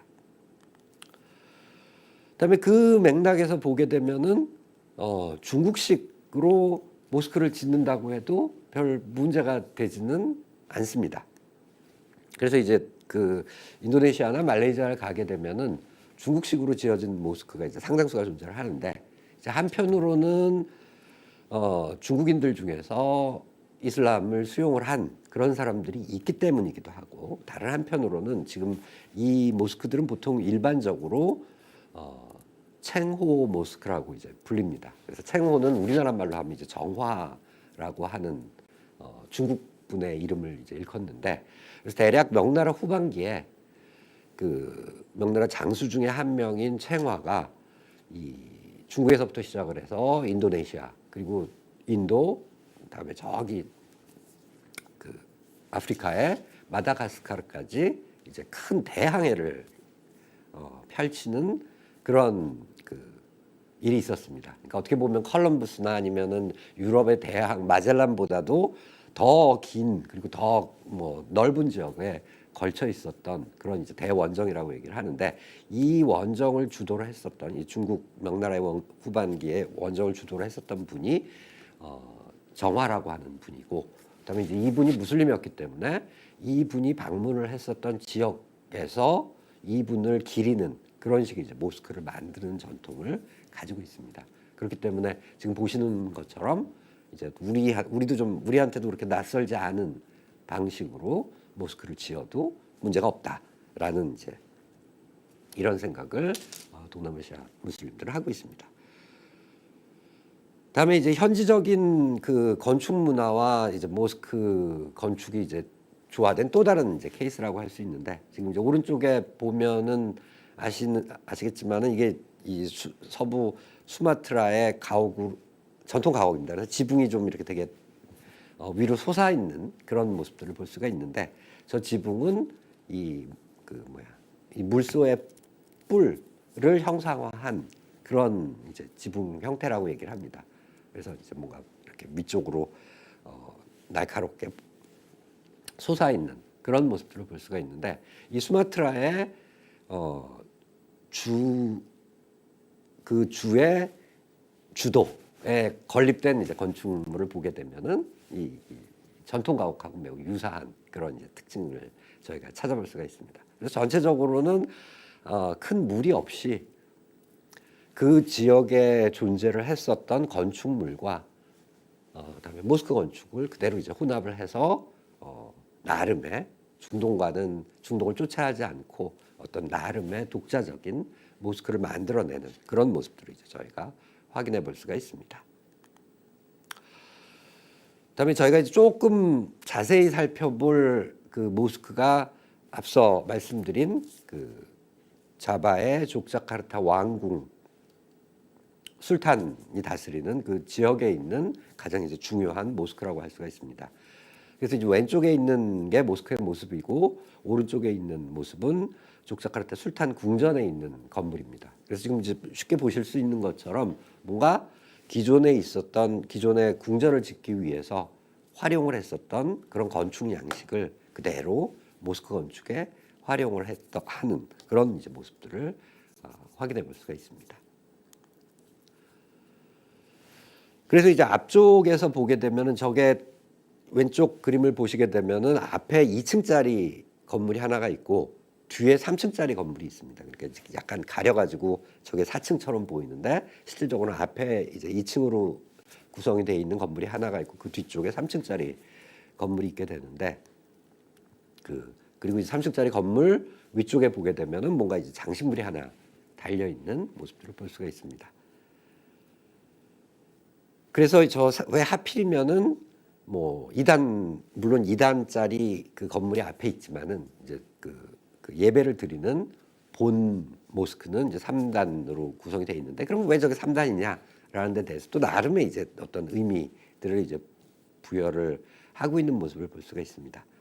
그래서 제가 이제 찾아보니까 저 지붕을 굳이 3단으로 만든 이유는 이슬람의 어떤 교리가 이 세 개로 구성이 되어 있기 때문에 혹은 뭐 그 세 개를 상징을 할 수도 있고 다른 한편으로는 어떤 신비적인 그러니까 앞서 말씀드린 것은 신비주의가 되게 중요한 그 이슬람의 수용을 촉발시킨 중요한 요소라면 그 수행을 해나가는 과정 속에서 그 신비주의적인 수행을 해나가는 과정 속에서 뭔가 성취를 하게 신비적인 단계를 성취를 하게 된다고 합니다. 맨 마지막 단계는 이제 거의 신과 동일해지는 그런 단계라고 한다면 뭐 첫 단계는 뭐고 두 번째 단계는 뭐고 세 번째가 이제 궁극적으로 저런 식의 어떤 최상의 신비적 성취의 단계라면 그거를 또 상징하기도 한다라는 뭐 이제 이런 얘기를 하기도 하고 다음에 저 3단 지붕 위에 뭔가 이제 그 위에 놓여 있는 조형물 같은 경우는 저도 정확히는 모르고 저건 그냥 이제 설명하는데 적혀 있는 걸 그대로 가져온 건데 곤본 모양의 무기가 있었다라고 얘기를 하고 다음에 현지에서 사람들이 중요시하는 나뭇잎 다음에 꽃 저는 저 꽃이 뭔지는 알지만 실질적으로 저 꽃들이 의미하는 바는 정확히는 이제 모르겠는데 저런 식의 어떤 상징을 담아서 이 건축물을 만들었다라는 그러면서 이제 저 채광을 제가 굳이 얘기를 한 이유 중에 하나는 이게 동남아시아고 열대 지역입니다. 그렇기 때문에 이게 그 첨탑을 통해서 뭘 통해서 이걸 완전히 막혀 있는 건물을 만들었을 때는 이 가서 예배를 하거나 하여튼 일을 하기가 좀 힘들어지니까 이게 뭔가 자연스럽게 바람이 쉽게 통할 수 있는 그런 식의 건축물을 이 동남아시아에서는 많이 전통적으로 만들어 왔고 이 모스크 역시도 그런 그 형태에서 크게 벗어나지 않는다라는 말씀을 드리고 싶습니다. 그래서 이제 앞서 말씀드린 것처럼 앞에 이제 2단의 지붕을 가지고 있는 부속 건물이 하나가 있고 그다음에 이제 뒤쪽에 3단의 그 모스크 본 건물이 있다라면은 그 앞쪽의 건물은 베란다라고 보통 이제 얘기가 됩니다. 그래서 물론 현지 이름은 그렇지 않은데 이제 그 모스크 앞쪽에 있다라는 말 때문에 이제 그 베란다라고 얘기를 하는데 이 베란다에서는 사람들이 지금 오른쪽에 있는 그림에서 보시는 것처럼 뭐 누워 있기도 하고 그러니까 예배를 하러 온 분들 예배가 끝난 분들 뭐 이런 분들이 예배 시간 이전에 와서 쉬기도 하고 거기서 뭐 사람들 만나서 얘기도 하기도 하는 뭐 그런 공간으로서 사용되기도 하고 실질적으로 이제 밤에는 종교 모임을 갖는 그런 공간으로도 이제 활용이 된다고 합니다.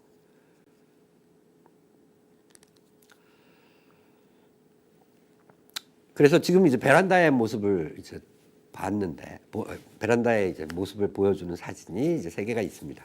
그래서 저 왼쪽은 베란다의 전경을 보여주고 있고 오른쪽에 있는 사진은 베란다의 그 이제 천장 쪽을 보여주고 있고 다음에 아래쪽에 있는 사진은 저 베란다에서 모스크 안쪽으로 이제 들어가게 되는 그 문의 사진을 가지고 있습니다. 그래서 저는 저 모스크를 몇 차례나 갔다 왔는데 이번에 준비를 하면서 처음으로 이 베란다가 5가지 색깔을 가지고 있구나라고 하는 사실을 알게 됐습니다. 그래서 저 베란다를 꾸밀 때 5가지 색깔을 활용을 했다고 합니다. 저는 이제 뭐 파랑 색깔이 좀 특이하긴 했었는데 파랑색, 초록색, 뭐 아이보리색, 금색, 빨간색 이런 5가지 색깔로 저 베란다를 구성을 했는데 결국은 저런 5가지 색은 그 이슬람 교도가 뭐 하루에 하게 되는 5번의 기도를 상징을 한다고 얘기를 합니다. 그렇게 하고 베란다에서 저 이제 그 안으로 들어가기 위해서는 저 문을 이제 통해서 들어가야만 하는데 저도 저 문은 많이 봤고 왜 저런 나무 같은 형식을 저기다가 해놨을까라는 이제 그런 의문을 가지고 있었지만은 이번에 이 강의 준비하면서 저도 처음으로 알게 됐습니다. 그래서 다이아몬드형이라고 얘기를 하는데 저 다이아몬드가 이 설명에 따르면은 어떤 쿠란에 나와 있는 구절하고 연결이 된다고 합니다. 그래서 이제 이슬람 교리에 보게 되면은 아마 뭐 기독교 교리에도 그런 면들이 좀 있긴 한데 이슬람 교리에 보게 되면 이제 어느 순간에 세상이 다 망하게 됩니다. 그 세상의 마지막 날이 이제 찾아오게 되고 그리고 나서 그때부터 이제 심판의 날이 이제 일어나게 되는데 당신이 지금 열심히 이제 이슬람을 믿지 않으면 나중에 심판의 날이 돼서 아무리 후회해도 소용이 없다라고 하는 뭐 이제 이런 내용의 꾸란 구절이 있다라고 합니다. 그 꾸란 구절에 저 다이아몬드와 관련된 그런 이제 얘기가 포함이 되어 있기 때문에 저 문양을 저런 식으로 만들었다라는 이제 내용을 찾아볼 수가 있었습니다. 그다음에 이제 안쪽으로 들어가게 되면은 이런 식으로 해서 이 전통 자바 건축물이기 때문에 저 중간에 이제 3단 지붕과 관련된 이제 널찍한 공간이 있게 되고 나머지는 저런 식으로 나무로 천정을 만들어 있는 그런 이제 모습을 볼 수가 있습니다. 그래서 왼쪽 그림을 보시게 되면은 정중앙에 이제 그 마이크 비슷한 게 보이는 조그만한 공간이 있습니다. 저기가 이제 기도를 하게 되면은 기도를 이제 이끌어가는 그러니까 기도를 뭐 지휘자라고 얘기를 할 수 있고 지도자라고 얘기할 수 있는 그 사람이 이제 들어가서 기도를 시작을 하는 그런 이제 공간이 있게 되고 다음에 이 족자카르타 모스크가 가지고 있는 매우 이제 독특한 특징으로서 왼쪽과 오른쪽을 보시면은 뭔가 구조물이 2개가 있는 모습을 볼 수가 있습니다. 그래서 왼쪽에는 네모로 된 구조물이 있고 오른쪽에는 이렇게 좀 뭐 위가 동그랗게 돼 있는 그리고 이제 오른쪽 사진을 보게 되면 좀 크게 나와 있는 이 금색의 그 구조물이 모스크 한가운데 있는 모습들을 찾아볼 수가 있습니다. 그래서 다른 일반적인 모스크에는 저런 식으로 큰 구조물이 모스크 안에 위치하는 경우들이 거의 없습니다. 그래서 이제 지금 이제 말씀드렸었던 2 구조물이라고 할 수가 있는데 이 왼쪽에 있는 금색으로 돼 있는 그 구조물은 이 종교 강연을 하는 사람 그 사람이 저기 앉아가지고 종교 강연을 하는 그런 공간을 마련을 해놓은 거라고 할 수가 있고, 그다음에 이제 오른쪽에서 볼 수 있는 그 네모난 그 구조물은 술탄이 이제 혼자서 기도하는 아니면은 여러 사람들하고 같이 기도를 한다고 했었을 때 술탄은 이제 특별한 자리를 특별한 어떤 기도의 위치를 술탄에게 부여를 해서 제공을 하는 뭐 그런 공간이라고 할 수가 있습니다. 그래서 따지고 보면은 이슬람 교리에서 비춰보게 되면 기도를 할 때는 모든 사람이 평등합니다. 그렇기 때문에 저런 식으로 그 술탄만이 따로 기도를 하는 공간이 존재를 하거나 아니면은 그 강연을 하는 사람이 위치하는 그런 공간이 따로 있어서는 안 됩니다. 근데 이제 여기는 술탄이 통치하는 지역이었기 때문에 여러 가지 이유들로 인해서 저런 식으로 술탄만이 이제 얘기를 할 수 있는 술탄만이 사용할 수 있는 그런 공간이 따로 존재하고 있는 이제 그런 모습을 찾아볼 수가 있습니다. 다음으로 이제 말씀드리고 싶은 게 이제 모스크 바닥입니다. 저 술탄이 있는 족자카르타 모스크 바닥에도 뭔가 빨간색의 지금 카페트가 깔려져 있고, 다음에 이제 오른쪽 자카르타 모스크 바닥을 보게 되면은 저기도 뭔가 이제 카펫이 깔려 있고, 다음에 저 흰 줄들은 그 기도하는 예배하는 사람과 사람을 이제 구분해 주는 그 줄입니다. 그렇기 때문에 이제 사람들이 저 줄과 줄 사이에 서서 예배를 하게 되면 이제 딱 그 공간이 맞게 되고, 그 경우는 족자카르타 모스크도 해당이 됩니다. 근데 이 두 그림을 자세히 살펴보게 되면 뭔가 좀 차이가 납니다. 그 차이가 이제 뭘까가 이 그림을 제가 가져온 이유이기도 하고, 그다음에 이 족자카르타 모스크가 가지고 있는 매우 독특한 어떤 하나의 특징을 보여주는 또 그런 요소이기도 합니다. 그래서 한번 지금 이제 보시면서 이 차이가 뭘까라는 변을 한번 생각을 해보셨으면 좋겠습니다.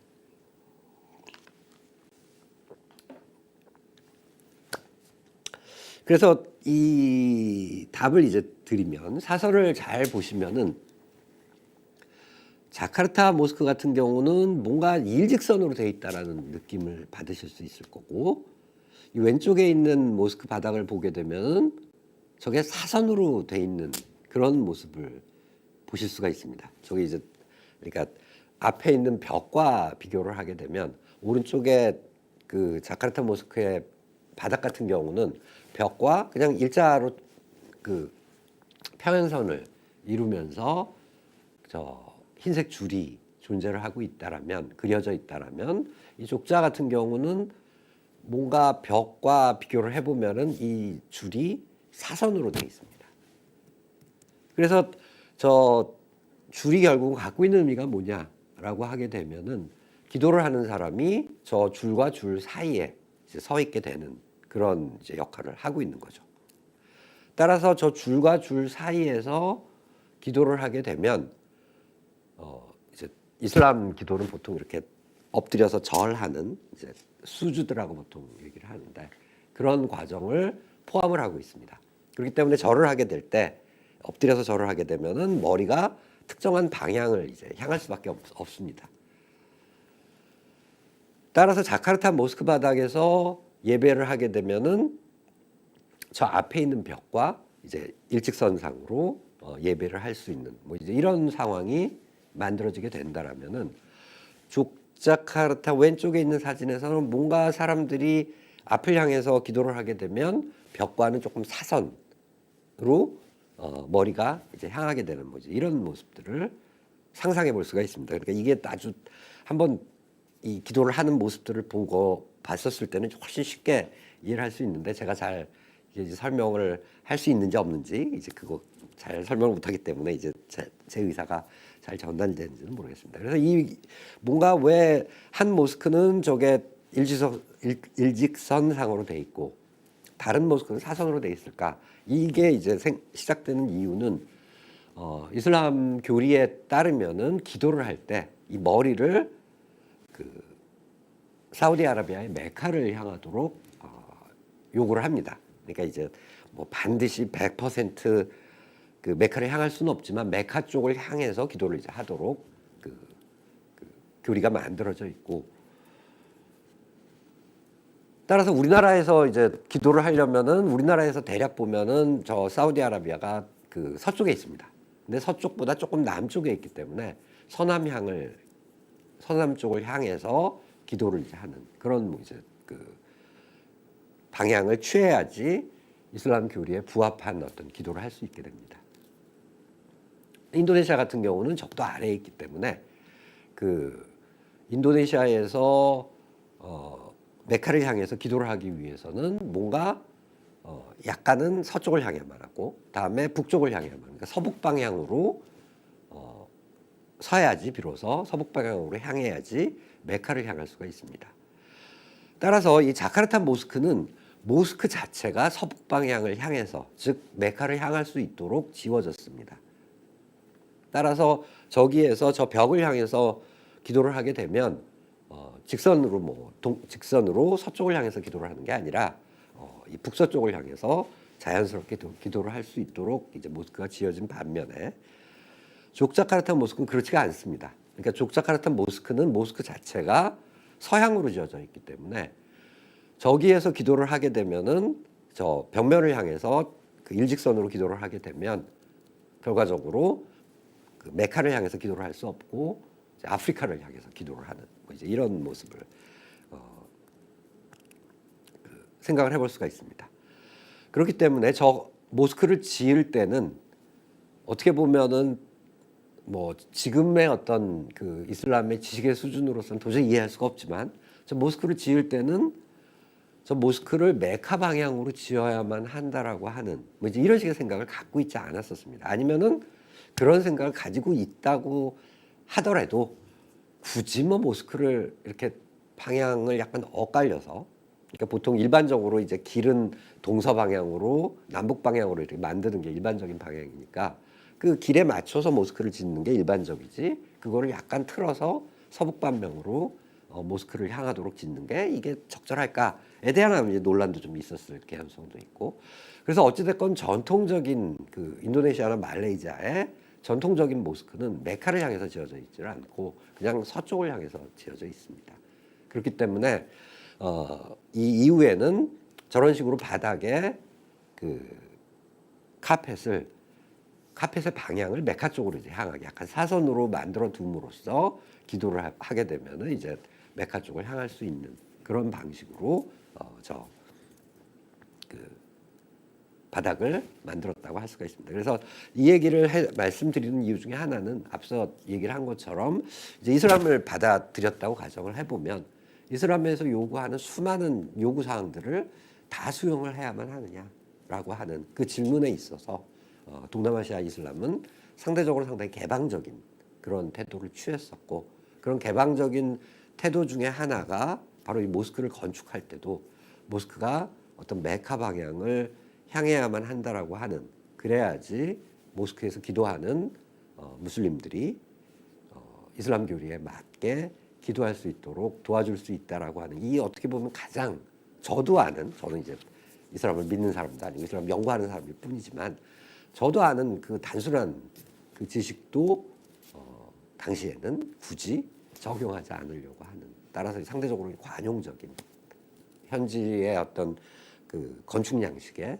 현지에서 건축물을 짓는 방향에 이 관용적인 그런 모습들을 찾아볼 수 있다라는 말씀 드리도록 하겠습니다. 예. 그래서 원래대로 하면은 이제 오늘 강의를 하나는 그 모스크와 관련돼서 좀 말씀을 드리고 싶었고 다른 하나는 동남아시아 그 이슬람이 갖고 있는 특징을 중심으로 해서 말씀을 드리고 싶었던 게 제 의도였기 때문에 여기에서 강의를 끝내려고 했는데 강의 준비를 하다 갑자기 이제 추가적으로 하는 하나의 얘기, 앞서 한 얘기하고 이제 같은 맥락이라고 할 수가 있습니다. 그 얘기를 드리기 위해서 이제 딱 2장의 슬라이드 그리고 2장의 슬라이드가 이제 지나면은 그 오늘 강의가 이제 끝나게 됩니다.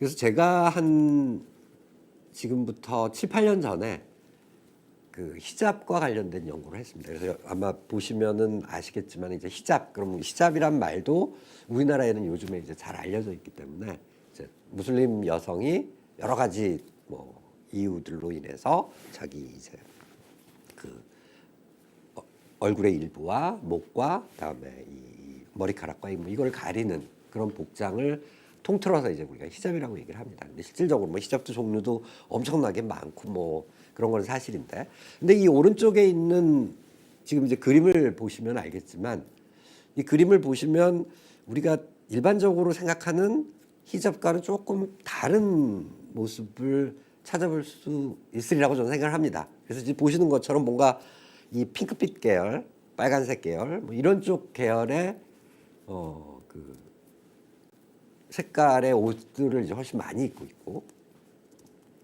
그다음에 이제 히잡의 색도 엄청나게 다양합니다. 그래서 뭐 핑크빛도 있고, 파란 것도 있고, 그다음에 흰 것도 있고, 그다음에 뭐 검은색도 있고, 갈색도 있고, 그다음에 이분들이 입고 있는 옷도 되게 다양합니다.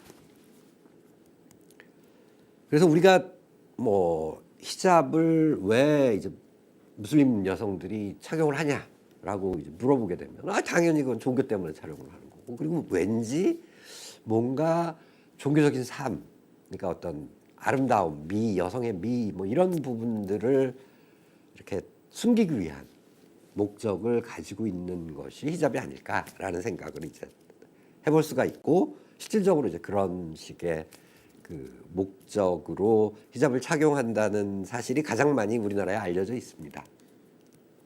그런데 이제 제가 저런 식으로 해서 뭔가 히잡을 아주 패셔너블하게 착용을 하는 저런 분들을 대상으로 해서 좀 이제 연구를 했었고, 그 과정 속에서 아 이게 히잡이라고 하는 게 따지고 보면 그렇게 단일한 하나의 종교적인 의미만을 가지고 있는 건 아니구나라고 하는 그 사실을 알게 됐습니다. 그래서 인도네시아는 중동과는 좀 다르고, 중동도 물론 나라마다 엄청나게 차이가 납니다. 그래서 그 정말로 여성의 저런 그 아름다운, 아니면 아름다움을 추구하는 복장을 하지 못하게 하는 사우디아라비아가 있습니다. 사우디아라비아에서 상대적으로 다 검은색 그 옷을 입고 외출하도록 이제 요구가 되는 반면에, 우리가 터키를 가거나 아니면 뭐 알제리를 가거나 이런 곳을 가게 되면은 훨씬 다른 어떤 히잡의 모습을 찾아볼 수가 있습니다. 그렇기 때문에 지금 이제 보시게 되시면은 뭔가 이렇게 매우 다양한 뭐 이런 이제 모습들을 찾아볼 수 있다라는 이제 말씀을 먼저 드리겠고, 그래서 이제 제가 저분들한테 가서 도대체 히잡을 왜 했을까라고 하는 그 질문을 하게 됐고, 거기에 대해서 지금 여기 나와 있는 것처럼 정말로 다양한 그런 질문, 그런 답을 들을 수가 있었습니다. 그래서 뭐 어떤 부분 같은 경우, 내가 그 무슬림이고, 다음에 무슬림은 여기를 다 가리고 뭐 하는 그런 복장을 입어야만 한다는 교리가 있기 때문에 나는 그런 나의 종교 정체성을 드러내기 위해서 히잡을 착용을 한다라고 얘기를 하시는 분도 있고, 어떤 분은 그 반대되는 얘기를 합니다. 자기 정체성을 은폐하기 위해서 나는 뭐 종교적으로 별반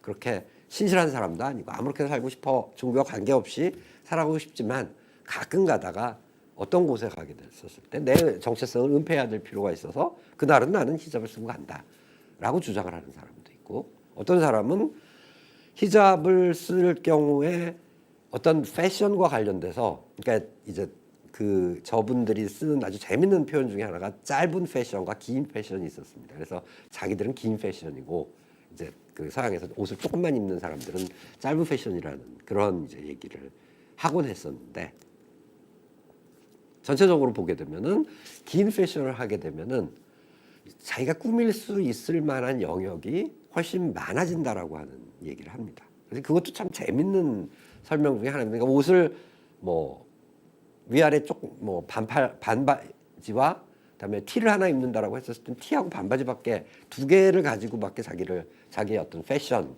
스테이트먼트를 드러낼 방법이 없다라고 얘기를 한다면, 이 옷이 얼굴부터 머리부터 이제 발끝까지 다 포함이 된다고 가정을 하면은 이건 전혀 다른 얘기라는 거죠. 엄청나게 다양한 방식으로 자기를 표현할 수 있는, 그러니까 패션 스테이트먼트의 여지가 훨씬 많다라고 주장을 하는 이제 사람도 있고, 그다음에 이제 어떤 사람들 같은 경우는 이게 히잡을 쓰게 되면은 이제 몸매를 이제 숨길 수가 있다. 많은 또 내 몸매가 뭐 별로 그렇게 내가 밖으로 이렇게 자랑하고 싶을 만한 몸매가 아니기 때문에 저렇게 숨기면은 내 미를 뭐 이제 훌륭하게 잘 표현할 수 있다라고 얘기를 하는 사람. 다음에 앞서 말씀드린 것처럼 항상 히잡을 착용을 할 필요가 없는 거니까 어떤 때는 히잡을 착용을 하고 어떤 때는 히잡을 착용을 하죠. 뭐 이런 식의 얘기를 하는 경우들도 있고요.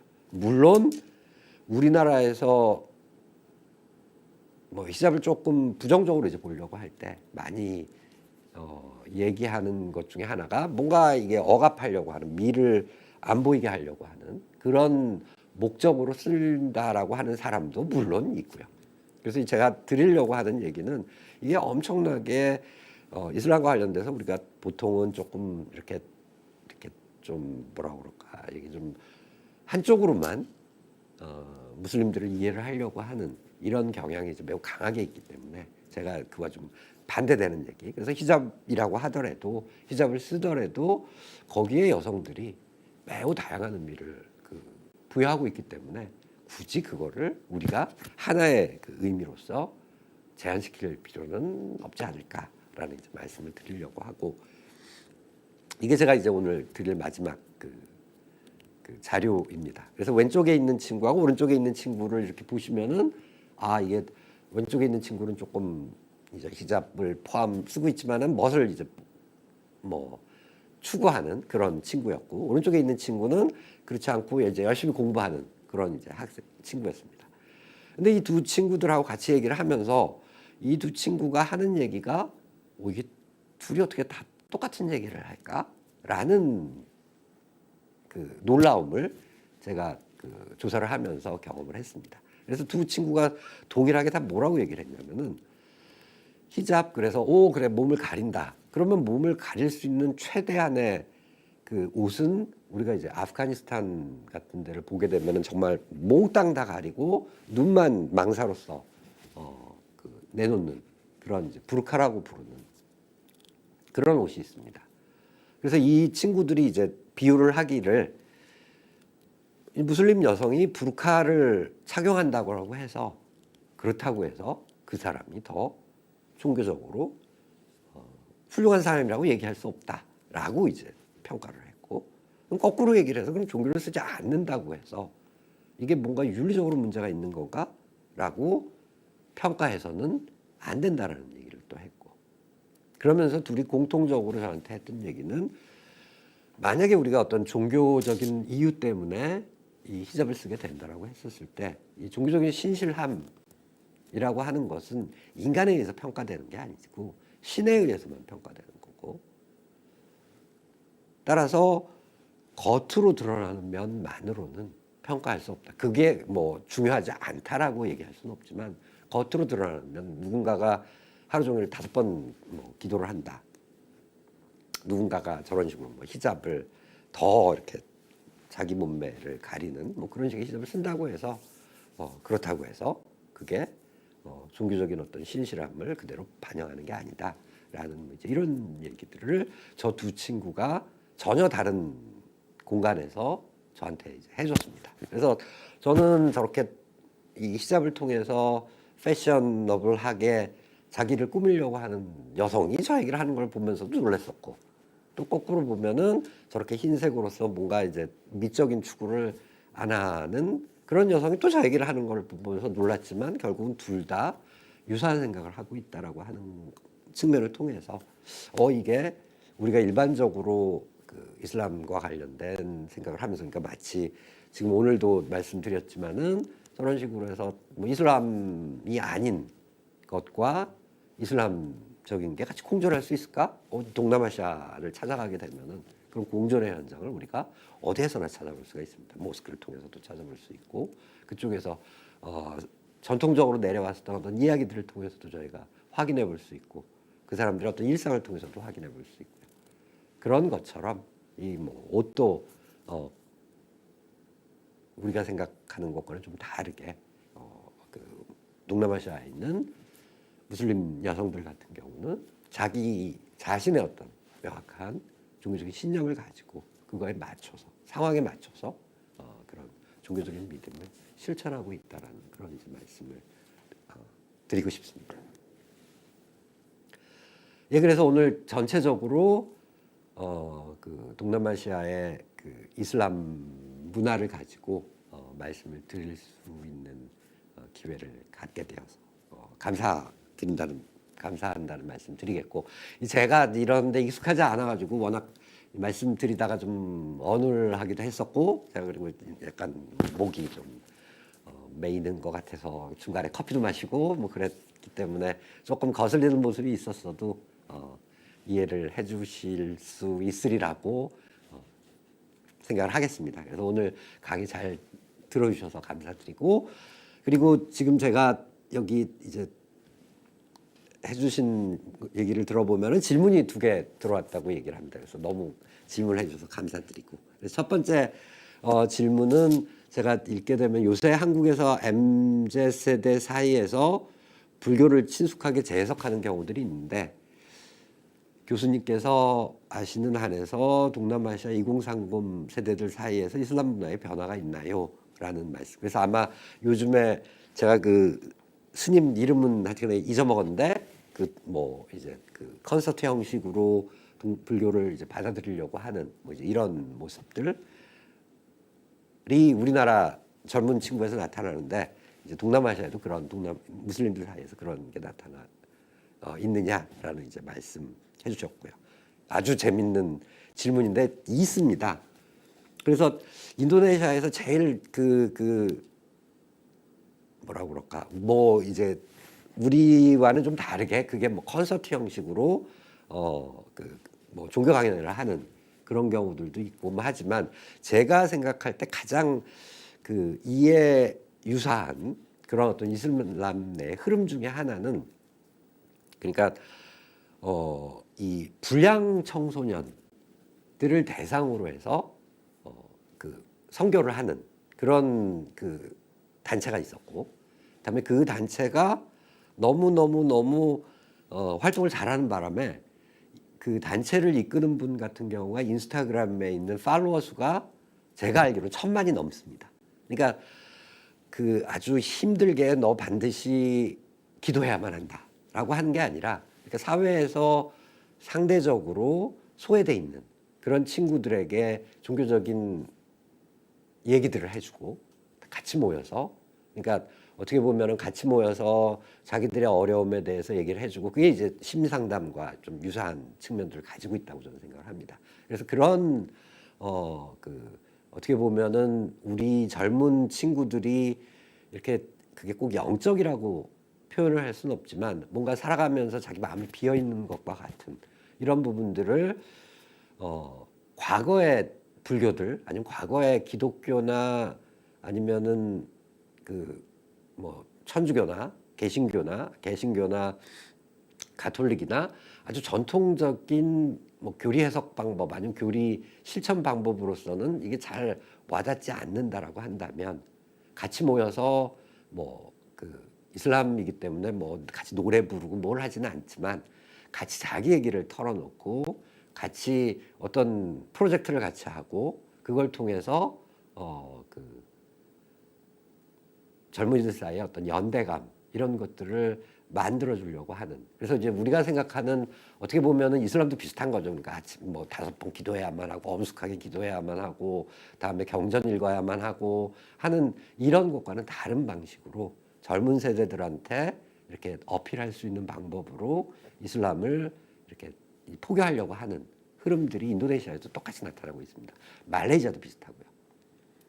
따라서 어떻게 보면은 이게 요즘 저도 이제 상당히 나이든 제너레이션에 속하기 때문에 요즘 젊은 친구들이 좀 이상하다라는 생각을 이제 하는 나이든 사람들이 한국에도 많이 있는 것 같지만 동남아시아에도 많이 있습니다. 그래서 그 사람들 중에 일부가 아니면은 그분들 어떻게 보면은 20, 30대에 속해 있는 그런 분들이라고 할 수가 있죠. 그분들이 젊은 사람들한테 어필할 수 있는 그런 식의 종교적인 활동을 이 사회문화적인 활동들과 연결시켜서 얘기하는 경우를 찾아볼 수가 있습니다.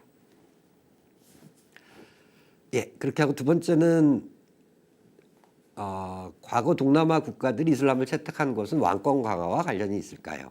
많은 종교가 있는데 이슬람을 택한 이유가 따로 있는지 궁금합니다. 다음에 종교 속에 담긴 어떤 이념에 주목한 걸까요? 이 종교가 함께 섞여 지금까지 유지되고 있는데 재밌습니다. 예. 그래서 전체적으로는 아주 제가 드렸었던 강의 내용을 잘 이해를 하셔서 너무나 제가 감동적인 질문이라고 할 수가 있습니다. 그래서 당연히 왕권 강화와 관련이 있습니다. 그래서 뭔가 앞서 말씀드린 것처럼 이게 우리나라 같은 경우는 조선시대 때 조선을 뒷받침해주는 정당화시켜주는 핵심적인 뭐 이데올로기가 유교였습니다. 근데 유교가 이게 정말 종교냐 아니냐 이거는 좀 논란이 있는 얘기라면 동남아시아도 똑같이 불교가 다음에 힌두교가 동남아시아에 있었던 중세 왕국들을 정당화해주던 그런 이제 이데올로기적인 요소였다라고 할 수가 있습니다. 그런데 이제 이슬람이 들어오니까 앞서 말씀드린 것처럼 나 불교를 대표하는 이게 이제 왕의 입장에서 보게 되면은 이제 전통 동남아시아의 어떤 믿음 체계에 따르면은 왕은 신이었습니다. 그러니까 불교가 어떤 정당화의 핵심적인 요소였을 때는 결국은 왕은 부처였고 힌두였을 때는 이제 왕은 신이었고 시바 신이었던 아니면 뭐 따라서 전체적으로는 그런 식으로 종교를 통해서 자기 정당화를 해나가고 있었는데 이제 이슬람이라고 하는 새로운 종교가 들어오게 되니까 그럼 나도 술탄을 하게 되면 아니면은 이제 술탄에서 한 걸음 더 나가게 되면은 알라의 대리인이 될 수가 있는 거죠. 그러니까 알라 신이라고 얘기한 경우들도 있었고 이제 그거는 조금 심하다고 생각을 했는지 많은 경우에 동남아시아에 있었던 왕국은 알라의 대리인이라고 하는 표현을 많이 썼습니다. 그러니까 그 이전까지 불교에서 얘기하는 부처님의 현신하신 모습을 취했었던 지도자가 뭐 이슬람이 들어오게 되니까 그럼 나도 이제 그 알라의 대표자가 되면 알라를 대표하는 그런 인간이 되면 되는 거지라는 생각을 이제 하게 된 거죠. 그렇기 때문에 당시에 당시에 이슬람을 이제 수용을 했었던 그 왕들의 입장에서 보게 되면은 이슬람을 수용함으로써 자기를 정당화할 수 있는 또 다른 그런 이제 그 원천이 생기게 되는 거죠. 그 전까지 내가 부처님의 또 다른 모습이었고 시바 신의 또 다른 모습이었다라면은 거기에 더해서 오늘부터는 내가 알라 신의 대리인이다. 그러니까 현재를 살아가고 있는 사람들을 대표하는 대표자이고 대리인이다. 뭐 이제 이런 식의 그 얘기들을 할 수가 있었기 때문에 거기에 대해서 엄청나게 많은 매력을 느끼게 된 거죠. 그래서 아마 지금 말씀하신 종교 속에 담긴 어떤 이념, 실질적으로는 그 종교에 담겨져 있는 이념이 아니라 그 본인이 생각을 하고 있었던 다음에 본인이 생각을 하고 있었던 종교의 필요성, 자기가 종교를 이슬람을 대표하는 사람이 되는 거죠. 그 전까지는 불교만 대표하고 있었다면, 그 전까지는 불교와 힌두교를 대표하고 있었다면은 동시에 힌두교도 대표하고 불교도 대표하고 동시에 이슬람도 대표를 하고 이게 이제 가능하다라고 생각을 했었기 때문에 수용을 그렇게 쉽게 할 수 있었다고 생각을 합니다. 예.